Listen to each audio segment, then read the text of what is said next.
अस्सलाम वालेकुम and welcome back to Academia Zoology. तो बेटा आज हम स्टार्ट करने जा रहे हैं अपना प्रीवियस टॉपिक जो थोड़ा सा रह गया था, मॉडर्न सेल थ्योरी। तो पार्ट 2, ठीक है, इसमें से थोड़ा रह गया था। हमने जो लास्ट लेक्चर में किया था वो क्लासिक सेल थ्योरी था, जो कि आपकी बुक्स में मेंशन है। ठीक है, अब थोड़ा सा मॉडर्न सेल थ्योरी के बारे में पढ़ते हैं आज।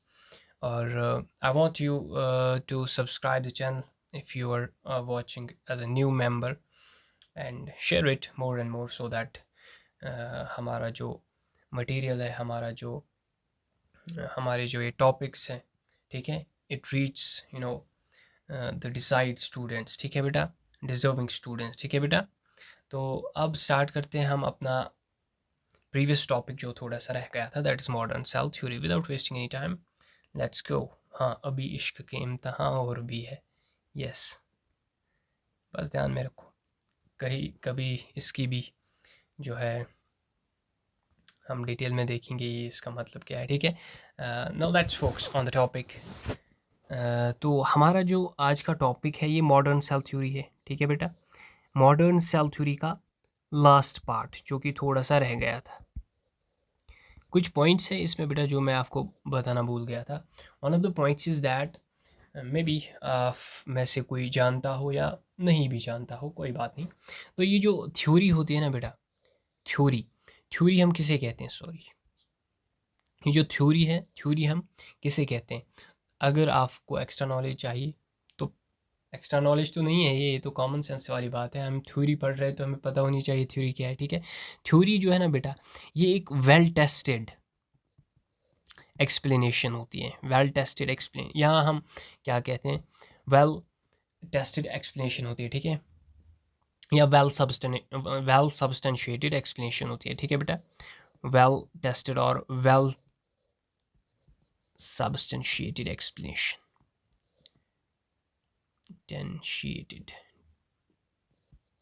एक्सप्लेनेशन होती है। ठीक है बेटा, ये वेल सब्सटेंशिएटेड बोले तो which is supported by a sufficient evidence और प्रूफ। ठीक है, इसको हम क्या कहते हैं?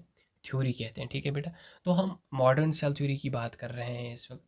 हमने जो क्लासिक सेल थ्योरी देखी थी उसमें हमने कुछ दो डिस्कवरर्स देखे, बायोलॉजिस्ट देखे। ठीक है, जिन्होंने जो है सेल थ्योरी दी थी। ओके, अब थोड़ी सी आज जो हम बात करने जा रहे हैं, it is about the modern cell theory. ठीक है बेटा, तो ये मॉडर्न सेल थ्योरी जो है असल में ये है क्या? मॉडर्न सेल थ्योरी जो हमारी क्लासिक सेल थ्योरी है, क्लासिक सेल थ्योरी में अगर हम बात करेंगे इसके बाद जो माइक्रोस्कोप्स थे हमारे बेटा, वो माइक्रोस्कोप्स जो है उनका क्या हो गया, वो डेवलप हो गए। वो माइक्रोस्कोप्स जो है वो डेवलप हो गए। वो जो माइक्रोस्कोप्स डेवलप हो गए उसके बाद मॉडर्न डिस्कवरीज आई, यानी कि सेल के बारे में और डीपली हम पढ़ सके। तो यही क्लासिक थ्योरी और जो सेल के रिलेटेड कुछ मॉडर्न डिस्कवरीज हैं, इनको मिला के हम मॉडर्न सेल थ्योरी का नाम देते हैं। ठीक है बेटा, तो जैसा कि हमने क्लासिक सेल थ्योरी में मतलब जैकब मैथिस श्लेडन को देखा था, थियोडर शान को देखा था, जिन्होंने अपनी जो है थ्योरीज दी थी। जैसे कि श्लेडन ने क्या कहा था कि जितने भी प्लांट्स हैं दिस कंसिस्ट ऑफ सेल्स। ठीक है, वेल एज जो कि शॉन थे, उन्होंने क्या कहा था, जितने भी एनिमल्स एंड प्लांट्स हैं these are made up of cells. फिर इसको मॉडिफाई करने के लिए कौन आया था? रोडोल्फ वर्चो 1855 में, and he presented the idea that जितनी भी सेल्स है these arise from the pre existing sales हैं। हम एक लैटिन लाइन से इसको शो करते हैं, दैट इज ओमनी सेलुला ई सेलुला, मीनिंग सेम है। ठीक है, जितने भी सेल्स है these arise from the pre existing cells, मतलब यहाँ पर जो नई सेल बनती है it is not made from any spontaneous action। ठीक है, समझ आई मेरी बात आपको? क्लियर। उसके बाद मॉडर्न सेल थ्योरी आई, मतलब मॉडर्न सेल थ्योरी कैसे आई? जब हमारा जो माइक्रोस्कोप है ये मॉडिफाई होता गया, ये डेवलप होता गया, इसका मैग्नीफिकेशन बढ़ता गया, फिर इलेक्ट्रॉन माइक्रोस्कोप आ गए वगैरह, बहुत सारे अच्छे वेल इक्विप्ड माइक्रोस्कोप्स आए, तो फिर हमारी मॉडर्न सेल थ्योरी सामने आई। ठीक है बेटा, तो इस मॉडर्न सेल थ्योरी में कुछ ऐसे पॉइंट्स हैं जो कि हमारी क्लासिक सेल थ्योरी में इंक्लूडेड नहीं थे पहले। ठीक, तो एक्चुअली जो ये मॉडर्न सेल थ्योरी है बेटा, ये एक एडवांस्ड वर्जन है। ठीक है, एडवांस्ड वर्जन। एडवांस्ड वर्जन कहेंगे इसको या अपडेटेड वर्जन कहेंगे, ठीक है, updated version of the classic cell theory. Clear है ये बात? तो ये जो मॉडर्न सेल थ्योरी है ये हमारी क्लासिक सेल थ्योरी का एक एडवांस्ड और अपडेटेड वर्जन है। क्लियर है ये बात बेटा? ओके, तो अब इसमें कौन से पॉइंट्स इंक्लूड हैं नए नए, वो आज हम देखने की कोशिश करेंगे। क्लियर? चलो फिर स्टार्ट करते हैं, वेस्ट नहीं करते हैं अपना टाइम। सबसे पहले आप याद रखोगे जो मॉडर्न सेल थ्योरी है, काइंडली राइट इट डाउन क्योंकि इंपॉर्टेंट है आपके लिए। जितने भी लिविंग ऑर्गेनिजम्स हैं, मैं यहाँ पर बात करूँगा ऑल लिविंग ऑर्गेनिजम्स, ठीक है, जितने भी लिविंग ऑर्गेनिजम्स है, these are made of one, these are all organisms are made of one or more than one cells या more cells। क्लियर है? one of the postulates, ठीक है, one of the postulates of the modern cell theory। postulate किसको कहेंगे हम बेटा? postulate वो statement होता है that is accepted, ठीक है, everywhere, or that is believed to be true, ठीक है। a postulate is a statement that is accepted or believed to be true, ठीक है। तो one of the postulates of the modern cell theory is that जितने भी living organisms हैं ये किससे बने हैं? एक सेल से या एक से ज़ायद सेलों से, ठीक है, पहला पॉइंट। दूसरा पॉइंट आप ये याद रखोगे बेटा, जो कि सेल है, जो कि सेल है, ये क्या है? सेल है, बट सेल क्या है? सेल है basic structural and functional unit of life. Clear है ये बात? तो functional unit of life. Second postulate आप याद रखोगे, जो हमारी सेल है ये basic structural and functional unit of life है। ओके सॉरी, अभी तो आपको बेसिक सा लग रहा होगा, अब थोड़ा सा कॉम्प्लेक्स पोस्टुलेट है आपके पास। ये कॉम्प्लेक्स पोस्टुलेट क्या है बेटा? ये कॉम्प्लेक्स पोस्टुलेट है सेल्स जो है ना, cells contain hereditary information। This is important बेटा, इन्फो लिखूंगा मैं शॉर्ट में इंफॉर्मेशन के लिए, ठीक है। Cells contain hereditary information in the form of DNA, आगे जाकर आपको ये पढ़ना भी है, okay, which is passed from one generation to the other, ठीक है, और which is passed from parent to daughter cells, ठीक है बेटा। और एक बात बेटा, जो हम लिख रहे हैं ना, मोस्ट इम्पॉर्टेंट है आप लिखने से ज़्यादा याद रखो, ठीक है, लिखने से ज़्यादा याद रखने की कोशिश करनी है, ठीक है। इसलिए मैंने कहा यहाँ पर सेल जो है these contain hereditary information in the form of DNA, ठीक है बेटा। ओके, फिर एक बात याद रखनी है आपको, that this hereditary information is passed from parent to daughter cells और वन जेन टू अनदर, ठीक है। तो ये बात दूसरी मतलब थर्ड फोर्थ पोस्टुलेट आप ये याद रखोगे बेटा, जितनी भी सेल्स हैं, जितनी भी सेल्स है, इसलिए मैं लिखूंगा ऑल सेल्स, ठीक है, all cells are similar in chemical composition, ठीक है, जितनी भी सेल्स है बेटा, ऑल सेल्स आर सिमिलर, ठीक है बेटा, इन केमिकल कंपोजिशन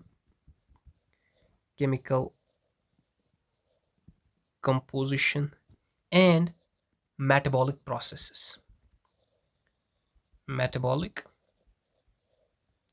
processes। जितनी भी सेल्स हैं वो केमिकल कंपोजिशन में सेम होती हैं, यानी कि इनके अंदर जो मवाद प्रेजेंट होता है this is same in all the cells, और इनमें जो मेटाबॉलिक प्रोसेसेस होती है वो क्या होती है? सिमिलर होती है बेटा, ठीक है। क्लियर है ये बात? Fifth postulate, I am not giving the number here, बस आप याद रखो ये फिफ्थ पोस्टुलेट है। फिफ्थ पोस्टुलेट बेटा, जो सेल्स होती है ना, रिगार्डलेस ऑफ टाइप जो भी है, these are made of water, these are made of proteins, lipids, nucleic acids and carbohydrates। ये पॉइंट ऑफ याद रखो बेटा, जितनी भी सेल्स हैं रिगार्डलेस ऑफ साइज, जितनी भी सेल्स है regardless of size, regardless of type, ठीक है बेटा, regardless of type are made of what? are made of water are made of proteins, are made of lipids, are made of nucleic acids, are made of nucleic acids and carbohydrates. Carbs लिखा है मैंने बेटा, simple में आप ही याद रखो, carbohydrates है, ठीक है, मैंने शॉर्ट में लिखा कार्ब्स। क्लियर है ये बात। Fifth postulate, sixth postulate of modern cell theory में याद रखोगे कि जो एनर्जी ट्रांसफॉर्मेशंस होती हैं या मेटाबॉलिज्म है, ये कहाँ होता है? It occurs inside the cell. ठीक है बेटा, जितनी भी एनर्जी ट्रांसफॉर्मेशंस होती हैं, मैं ऐसे लिखूंगा, all energy transformations, all energy transformations, all energy transformations and metabolism occur inside the cell। Clear है ये बात बेटा? जितनी भी एनर्जी ट्रांसफॉर्मेशंस होती है या मेटाबॉलिज्म होता है, ये होता कहाँ है? ये होता है सेल में। क्लियर है ना ये बात? ये कहाँ होता है? ये होता है सेल में। ठीक है बेटा, ओके। अब यहाँ पर थोड़ा सा हम देखने की कोशिश करेंगे। Late me change the page, sorry, okay. यहाँ पर थोड़ा सा हम देखने की कोशिश करेंगे ये जो एनर्जी ट्रांसफॉर्मेशंस होती है, फॉर एग्जांपल जो हमारी सेल्स होती है बेटा, सेल्स होती है ना, ये सेल्स क्या करती है? These generate energy, generate energy.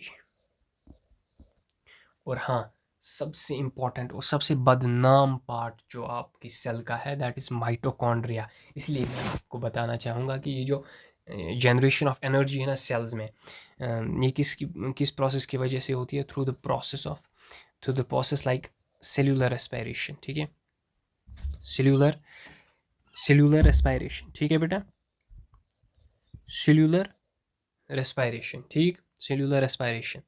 ठीक है, और ये सेल्यूलर रेस्पिरेशन कहाँ होती है? माइटोकॉन्ड्रिया, माइटोकॉन्ड्रिया इसीलिए कहते हैं नॉक बिफोर। कोई मेरे दरवाजे को नॉक तो नहीं करता है, सी से आता है। Okay, cellular respiration. Cellular respiration एक ऐसी प्रोसेस है जहाँ पर ग्लूकोज को, ठीक है, ट्रांसफॉर्म किया जाता है इन ATP। ठीक है, which in turn give you energy. ठीक है, और ये कहाँ होती है बेटा? माइटोकॉन्ड्रिया में होती है। क्लियर है ये बात? Cells generate energy. तो energy transformation, metabolism is the whole sum up of chemical reactions that are going on, ठीक है, in the cell। ये कहाँ होती है? ये सब सेल में होती है। ये क्लियर है बेटा? अब अगर 7th था ये या 8th था, आई डोंट रिमेंबर, शायद 8th पोस्टलेट है। ठीक है, जो सेल एक्टिविटी होती है ना बेटा, इट इज़ रेगुलेटेड बाय सब सेल्यूलर स्ट्रक्चर्स। ये पोस्टलेट आप याद रखो। सेल एक्टिविटी जो होती है, बोले तो सेल में जो होता रहता है, it is regulated by what? It is regulated bye सब सेल्यूलर स्ट्रक्चर्स, रेगुलेटेड बाय सब सेल्यूलर स्ट्रक्चर्स। यानी कि सेल में जो छोटे छोटे स्ट्रक्चर्स होते हैं, सब सेल्यूलर स्ट्रक्चर्स, जिन्हें हम सेल ऑर्गनलीज कहते हैं। ऑर्गनलीज, ऑर्गन बोले तो बड़ा ऑर्गन, छोटे को बोलेंगे ऑर्गनली। फॉर एग्जांपल जैसे बाग बड़ा है, बागीचा। ऑर्गन, ऑर्गनचा, सॉरी, ऑर्गन, ऑर्गनली। ठीक है बेटा, क्लियर है ये बात? तो इसी मतलब ऐसी जो हमारी सेल में होते हैं ना छोटे छोटे पार्ट्स सेल के, उन्हें सेल ऑर्गनलीज कहते हैं। और ये जो सेल एक्टिविटी है, it is regulated by cell organelles. Clear है? फॉर इंस्टेंस अगर आपको कोई बताए वो कैसे, वो आप ऐसे बताओगे, न्यूक्लियस जो है, न्यूक्लियस क्या करता है? It controls heredity. सिंपल में याद रखो यार, आगे जाकर हम पढ़ेंगे। It controls heredity. ठीक है, फॉर एग्जांपल माइटोकॉन्ड्रिया, इसके बारे में तो पहले ही मैंने कहा है आपको, ये बदनाम है बहुत। Power house of the cell, generates energy. ठीक है, जनरेट्स एनर्जी। क्लियर? और कोई part, for example ribosomes, ribosomes what do they do? They synthesize proteins। ठीक है, ribosomes synthesize proteins and so on। बाकी आपके जो ऑर्गनलीज है सेल के, जो काम कर, क्लियर है बेटा? तो ये बात आपको याद रखनी है। सेल एक्टिविटी जो है इस regulated by the sub cellular structures, जिन्हें हम ऑर्गेनेलिज कहते हैं, सेल में जो छोटे छोटे ऑर्गन है। हाँ, तो इसके बाद और एक पास्टलेट आप याद रखोगे, और एक पास्टलेट आप इसके बाद याद रखोगे, उसके बाद हम इसको क्या करेंगे, गुड बाय करेंगे। जो सेल्स है ना, सेल्स, ये इंपॉर्टेंट वन। सेल्स जो है, सेल्स क्या करते हैं, कम्युनिकेट विद ईच अदर, ठीक है। They respond to the environment. Cells जो है ये आपस में कम्युनिकेट करते हैं, they respond to the environment, ठीक है। तो आप इतना याद रखो कि सेल्स जो है, these cells communicate with each other,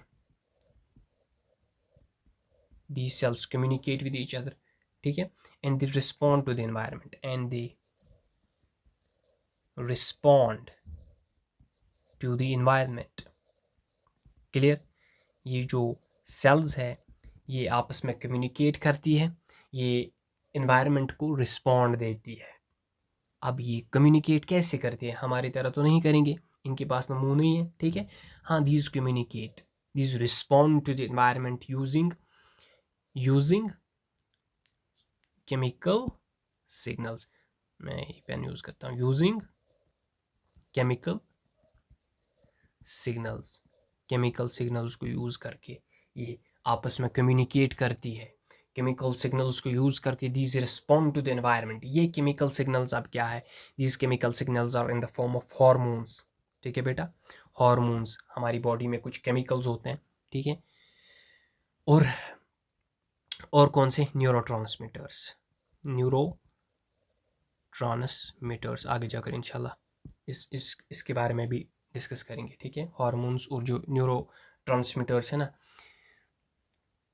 ठीक है, यही इन्हीं की वजह से जो हमारी सेल्स है ये केमिकल सिग्नल्स प्रोड्यूस करती हैं और आपस में कम्युनिकेट करती हैं और एनवायरनमेंट को रिस्पॉन्ड करती है। क्लियर है ये बात, क्लियर है ये बात। अब आप एक बात ध्यान में रखेंगे बेटा, आप एक बात बस ध्यान में रखो, वो ये है कि जो हमारी क्लासिकल सेल थ्योरी थी, जो भी है क्लासिकल सेल थ्योरी, अब इसमें कुछ एडिशन हो गई बेटा। देखो एडिशन क्या हो गई वो देखना है हमें। जो क्लासिकल सेल थ्योरी थी बेटा, उस टाइम पर जो हमारा माइक्रोस्कोप था वो उतना डेवलप्ड नहीं था, ठीक है। उसके बाद माइक्रोस्कोप्स डेवलप होने लगे, फिर इलेक्ट्रॉन माइक्रोस्कोप आ गया, फिर जो हम सेल के बारे में स्टडी कर पाए वो बहुत डीपली कर पाए, तो हमें बहुत ज़्यादा डिस्कवरीज मिली आगे जाकर, ठीक है। फिर हमने क्रोमोसोम्स देखे। पहले तो यही पता था कि यहाँ पर हेरिडिटी इन्फॉर्मेशन होती है, जैसे कि हैकल ने कहा था, ठीक है, सेल में हेरिडिटी इन्फॉर्मेशन होती है, बट उसे ये तो पता नहीं था ये किस फॉर्म में होती है, डीएनए के फॉर्म में होती है। यहाँ पर क्रोमोसोम्स भी प्रेजेंट होते हैं, फिर क्रोमोसोम्स के बाद जीन्स भी प्रेजेंट होते हैं। ये कैसे पता चला, ये हमारा जो माइक्रोस्कोप डेवलप होता गया तो हमें ये सारी इन्फॉर्मेशंस मिलती गई। तो ये जो सारी डेवलपमेंट्स है, ये जो डिस्कवरीज हैं, इनको मॉडर्न डिस्कवरीज कहेंगे, ठीक है बेटा, मॉडर्न डिस्कवरीज कहेंगे, डिस्कवरीज, ठीक है। तो उस क्लासिकल सेल थ्योरी में मॉडर्न डिस्कवरीज भी आई और फिर बना हमारा मॉडर्न सेल थ्योरी, ठीक है, मॉडर्न सेल थ्योरी। अगर हमें इन शॉर्ट याद रखना है, इस मॉडर्न सेल थ्योरी क्या है, ये क्लासिकल सेल थ्योरी ही है बट इसमें मॉडर्न डिस्कवरीज भी है, तो ये फिर कलेक्टिवली क्या बनाती है, मॉडर्न सेल थ्योरी। ये बात क्लियर है, is this clear? Okay, this is clear. अब एक बात और एक ही बात नहीं बल्कि एक बात, देयर आर सम एक्सेप्शंस, ठीक है बेटा, कुछ एक्सेप्शंस है हमारी मॉडर्न सेल थ्योरी की। एक्सेप्शंस, ठीक है, एक्सेप्शंस, हमारी एक्सेप्शंस क्या है, exceptions to cell theory. One of the main exceptions is viruses. बताऊँ आपको क्यों? क्योंकि ये जो वायरसेस है बेटा, these are not made of cells. These are not made of, बेटा जो ये वायरसेस होते हैं ये सेल्स के नहीं बने हुए होते हैं, इसीलिए ये हमारी सेल थ्योरी की एक एक्सेप्शन है। देर आर नो पोस्टुलेट्स जो इस पे जो है सौंप दिए जाएंगे। तो ये एक वायरसेस है जो क्या है, exception to the cell theory. Number second, एक और एक्सेप्शन है और बहुत इंपॉर्टेंट एक्सेप्शन है, that are the stem cells. हमारी बॉडी में जो स्टेम सेल्स होती है बेटा, ये क्या है, these stem cells are exception to the cell theory। Clear आई? क्यों है ये exception to the cell theory? इसका रीज़न ये है बेटा कि ये जो स्टेम सेल्स होती है ना, they can turn into any cell type. ठीक है, they can turn into any cell type, can turn into any cell type. हाँ बेटा, स्टेम सेल्स की आगे जाकर बहुत सारी सेल्स बनती है। हमें कैसे पता कि स्टेम सेल्स कौन कौन सी सेल्स बनेंगे? ये तो फॉर एग्जांपल कोई भी सेल बन सकती है। ठीक है, इसीलिए जो ये स्टेम सेल्स हैं, these are exceptions to cell theory. ठीक है, ओके, क्लियर। अब ये थी हमारी सेल थ्योरी। कुछ पार्ट क्लासिक सेल थ्योरी का था, कुछ पार्ट आपने आज जो देखा ये मॉडर्न सेल थ्योरी का। ये कुछ पॉस्टलेट्स हैं, पॉइंट्स हैं जो इसमें ऐड हुए हैं। ठीक है, तो अब बनती है ये हमारी मॉडर्न सेल थ्योरी। तो ये सेल थ्योरीज़ के बारे में कुछ इंपॉर्टेंट मालूमात आपको थी, कुछ एक्स्ट्रा भी है इसमें आउट ऑफ सिलेबस जो कि मॉडर्न सेल थ्योरी है, बट हाँ इंपॉर्टेंट है आपके लिए, आपको जहन में होना ही चाहिए। आफ्टर दैट थोड़ी सी बात अब करेंगे, वी विल कंक्लूड, बट थोड़ी सी बात करेंगे हम कुछ ऑर्गेनिजम्स के बारे में। ठीक है बेटा, कभी जहन में ये आता है कोई जो ऑर्गेनिज्म हो उसमें एक ही सेल प्रेजेंट हो, या वो सिंगल सेल्ड ऑर्गेनिज्म हो, या हम जो है ह्यूमंस है, ठीक है, हम में कितनी सारी सेल्स हैं? कभी आपने गौर किया है? कोई बात नहीं, मत करो गौर, मैं कराऊंगा। ठीक है, तो पहली बात आप ये याद रखो,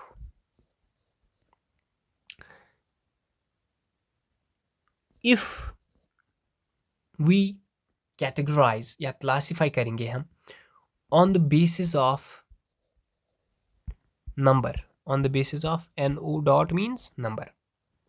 ठीक है, on the basis of number अगर हम क्लासिफाई करेंगे, if we classify cells on the basis of number, cells जो है are categorised in two ways, दो तरीके से, on the basis of number. क्या ही लिखता हूं मैं, on the basis of number organisms are classified into two ways. On the basis of what number? On the basis of cell number. Sorry, जो हमारे ऑर्गेनिजम्स हैं उनको दो हिस्सों में तकसीम किया गया है। अब तो ये कहोगे वो क्या? मैं बताता हूँ, कोई बात नहीं। एक है बेटा यूनिसेल्यूलर ऑर्गेनिजम्स, यूनिसेल्यूलर ऑर्गेनिजम्स, और दूसरा है मल्टीसेल्यूलर ऑर्गेनिजम्स। क्लियर है ये बात? On the basis of cell number, अगर हमारे on the basis of cell number जो हमारे ऑर्गेनिजम्स हैं उनको कितने हिस्सों में तकसीम किया गया है? दो। एक है बेटा यूनिसेल्यूलर ऑर्गेनिजम्स, दूसरा है multicellular organisms. ORG is for organisms. ठीक है, कंफ्यूज होने की बात नहीं है। ओके, अब ये जो यूनिसेल्यूलर ऑर्गेनिजम्स है, वी से दैट ये जो यूनिसेल्यूलर ऑर्गेनिज्म है, पहला पॉइंट आप इसमें याद रखो बेटा, these are made of one cell. ठीक है, मेड ऑफ वन सेल। इन्हें हम सिंगल सेल्ड ऑर्गेनिजम्स भी कहते हैं, सिंगल सेल्ड। क्लियर यहाँ पर ये बात? दूसरा, I will change the colour, दूसरा लिखने की जो कोशिश करूँगा मैं, let me tell you, is it visible? हाँ, ओके। मल्टीसेल्यूलर ऑर्गेनिज्म जो होते हैं ना बेटा, these are made of more than one cells, made of more than one cells, more than one cell, made of more than one cell. Multicellular organisms are made of more than one cell. Unicellular क्या है? Made of one cell. इन्हें हम single celled organisms भी कहते हैं। Clear है ये बात? या हम क्या कहेंगे, unicellular organisms are composed of one cell, whereas multicellular organisms are composed of more than one cell. ठीक है, यहाँ पर जो यूनिसेल्यूलर ऑर्गेनिजम्स में ये जो सेल होती है ना, it performs all the vital functions. ये क्या करती है? Performs all the vital functions, vital function जो कि बॉडी के लिए बहुत ज़्यादा ज़रूरी है। For example, vital activities or functions, whatever we say. For example, reproduction, ठीक है, excretion, ठीक है, respiration, ठीक है, एक्सेट्रा। जितनी भी एक्टिविटीज़ हैं ये सेल यूनिसेलुलर ऑर्गेनिज्म में अकेली खुद करती है, ठीक है बेटा। वाइल एज अगर हम बात करेंगे मल्टीसेलुलर ऑर्गेनिजम्स की, तो मल्टीसेलुलर ऑर्गेनिजम्स की सेल जो होती है वो स्पेशलाइज्ड सेल्स होती है, ठीक है बेटा। These are specialised cells, specialised, ये जो सेल्स होती हैं इनकी cells are specialised. For example muscle cells, for example nerve cells, एटसीट्रा।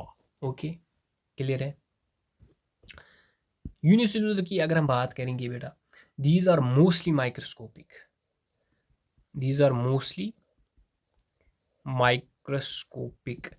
ये जो यूनिसेलुलर है ये मोस्टली माइक्रोस्कोपिक हैं, ये हम नेकेड आइज से नहीं दे सकते। So we need a microscope for them, for to we need a microscope to see them.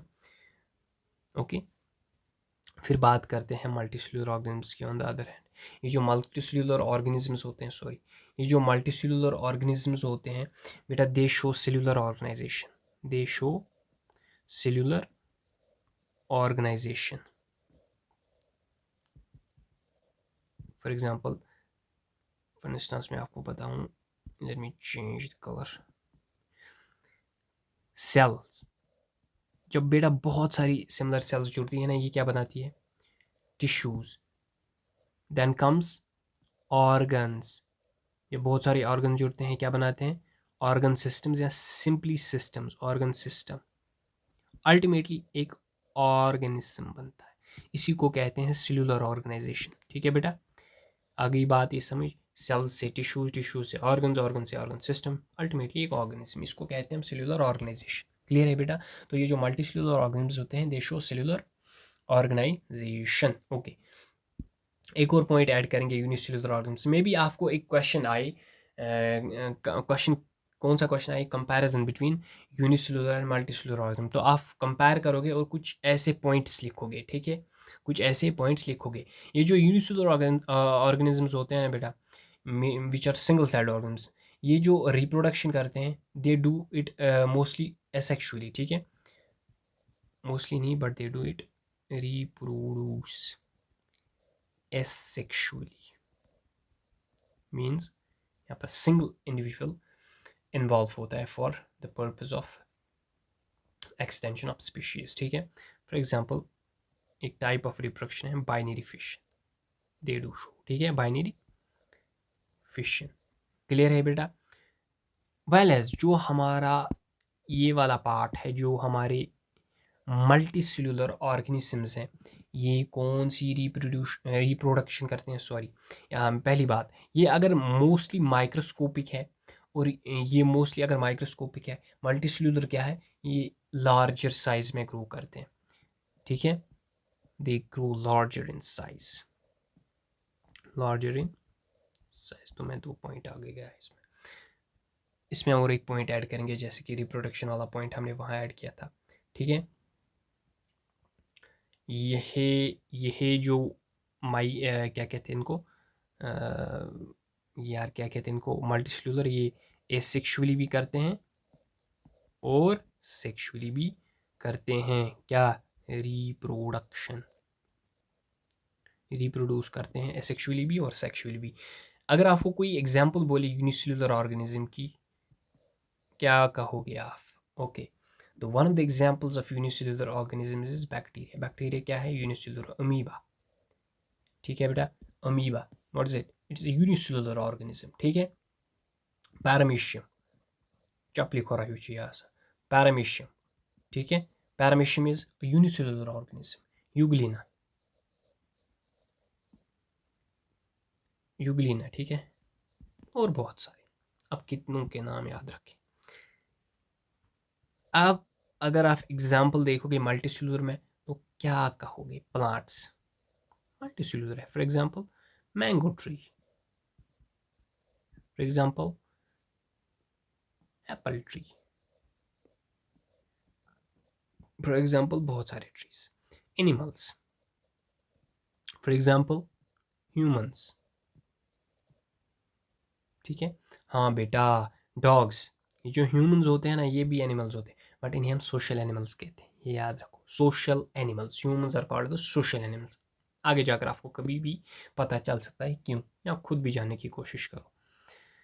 मुझे और कोई काम है। फंजाई, फंगा या फंजे जो भी कहते हो।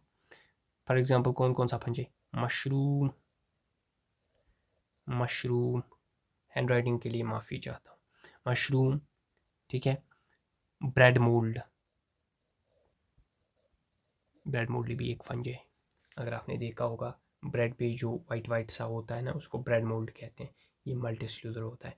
क्लियर है ये बात? क्लियर है ये बात? Okay, I am a lot exhausted right now, but before हम इस टॉपिक को थोड़ा सा मैं ऊपर लेने की कोशिश करूँगा, दूसरा पेज, कुछ पॉइंट्स हैं, छोटे मोटे पॉइंट्स हैं, बच्चों वाले पॉइंट्स हैं जो आप याद रखोगे। अगर आपको कोई कहेगा बेटा, अगर आपको कोई कहेगा दुनिया की सबसे बड़ी सेल कौन है, world's largest cell, largest cell, तो क्या कहोगे आप? हाँ, ये तो हम परसों से पढ़े आ रहे हैं, ऑस्ट्रिच एग, ठीक है बेटा। Ostrich egg is the world's biggest egg, world's largest egg, sorry, world's largest cell, ठीक है। And it's unicellular. क्लियर है मेरी बात? ठीक है बेटा। अब इसका साइज जो है ना, it is approximately 15 centimetre long and 13 centimetre क्या होता है ये वाइड, अप्रॉक्सीमेटली, जो सबसे बड़ी ऑस्ट्रिच है, ठीक है। अगर आपको बेटा कहेगा कोई world's world's world's world's longest cell कौन है, लंबी सेल कौन है, तो आप क्या कहोगे बेटा? ये वही न्यूरॉन है, ठीक है, या जिसे हम नर्व सेल कहते हैं। It can go up to 1 metre, ठीक है बेटा। पॉइंट्स हैं, याद रखो। आप वर्ल्ड स्मॉलेस्ट सेल, अगर आपको कोई कहेगा वर्ल्ड की वर्ल्ड स्मॉलेस्ट सेल कौन है, वर्ल्ड स्मॉलेस्ट सेल कौन है, वर्ल्ड स्मॉलेस्ट सेल, हाँ तो आप उन्हीं मुनी कहोगे वर्ल्ड स्मॉलेस्ट सेल है माइकोप्लाज्मा, या माइकोप्लाज्मा। अगर आपको थोड़ा बड़ा नाम बताना है तो बताओ माइकोप्लाज्मा जेनिटैलियम, ठीक है। क्या कहोगे? माइकोप्लाज्मा जेनिटैलियम। क्लियर है बेटा? और इस सेल का साइज, जो ये माइकोप्लाज्मा जेनिटैलियम है, इसका साइज कितना होता है? 0.1 to 0.3 micrometre, can grow up to 0.1 to 0.3 micrometre, ठीक है। अब अगर हम लोन ह्यूमन बॉडी की बात करेंगे, जो जो बेटा ह्यूमन बॉडी है, ह्यूमन बॉडी की बात क्यों ना करें हम, क्योंकि हम भी तो ह्यूमंस हैं, ठीक है। तो ह्यूमन बॉडी की अगर हम बात करेंगे, तो जो ह्यूमन बॉडी में लार्जेस्ट सेल है या बिगेस्ट सेल है, कौन है बेटा? लार्जेस्ट सेल या बिगेस्ट सेल जो भी कहो, कौन है? ओवम है। क्लियर है मेरी बात? ओवम है। एंड ये जो ओवम है बेटा, इसका साइज जो है ना, ये ओवल शेप्ड होता है ना, इसलिए इसका डायमीटर बताएंगे हम 100 माइक्रोमीटर तक, 100 माइक्रोमीटर तक ओवम का डायमीटर होता है। अगर हम स्मॉलेस्ट सेल देखेंगे ह्यूमन बॉडी में, स्मॉलेस्ट सेल देखेंगे ह्यूमन बॉडी में, तो वो कौन है? वो है स्पर्म सेल। क्लियर है बेटा? स्पर्म सेल है, और जिसका हेड पार्ट अलोन कितना होता है? 5 माइक्रोमीटर, और जिसकी टेल फ्लैजुलम जिसे हम कहते हैं, फ्लैजुलम, वो अलोन कितना होता है? 50 to 60 micrometre. And this is the smallest cell in human body, well as ovum is the biggest cell in human body. तो आज के लिए मैं समझता हूँ इतना ही काफ़ी है, और कल हम फिर मिलेंगे, कल नहीं परसों, मतलब हम एक दिन छोड़ के क्लासेस देते हैं, ठीक है बेटा। एक दिन ऑफ, एक दिन क्लास, एक दिन ऑफ, एक दिन क्लास। क्लियर है? तो इसका मतलब हुआ END बोले तो एंड, एंड तो कल फिर मिलेंगे इंशाल्लाह, कल नहीं परसों फिर मिलेंगे इंशाल्लाह। Till then take care and फ़ी अमानिल्लाह, फ़ी अमानिल्लाह। और बेटा चैनल को सब्सक्राइब करो, शेयर करो इन वीडियोस को। इन्फॉर्मेटिव अगर लगें आपको, इन्फॉर्मेटिव क्यों ना लगें, क्योंकि ये इन्फॉर्मेटिव तो है ही, और मुझे लगता है बहुत अच्छे तरीके से आपको समझाया जा रहा है। So till next lecture, I bid you bye, see you soon.